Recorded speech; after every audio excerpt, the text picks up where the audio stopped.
Anime as an industry is one that is cloaked in mystery.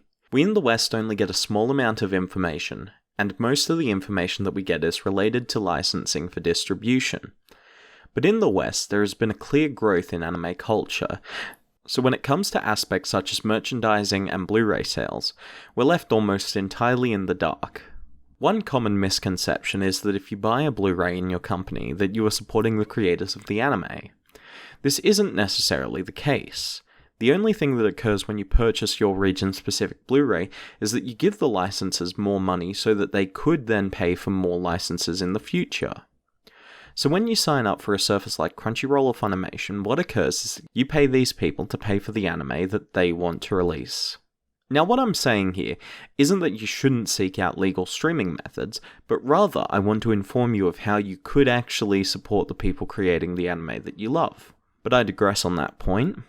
Based off of this graph, which gets released yearly, it's difficult to find, but I was able to find one from 2015, so this doesn't reflect the exact current state of anime, but it's not too far-fetched to say that this wouldn't be drastically different from the current day. It shows a growth in the overseas demographic since the start of the 2010s, when the idea of a legal streaming service started becoming a thing. But as pointed out earlier, the money going into the anime industry isn't proportional to the amount that companies like Crunchyroll and Funimation are getting.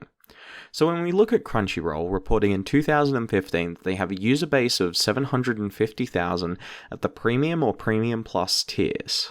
So if we assume that everyone in this demographic is using the Premium tier, which is $7 a month, that would mean that $5.25 million are going into Crunchyroll every month, which totals at $63 million a year, compared to the $4,812,138, which reportedly goes into the anime industry from all international sources. This would also include companies such as Funimation, Madman Manga Publishing, and Daisuke.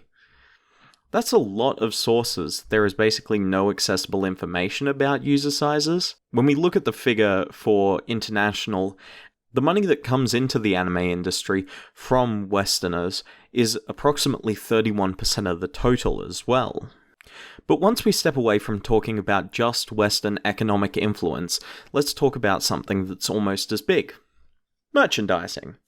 Anime merchandising accounts for $4,659,372, which accounts for about 30% of the money going into anime. But once we account for this large amount, there isn't really anything else that is super large in terms of economic influence. Until we look at pachinko.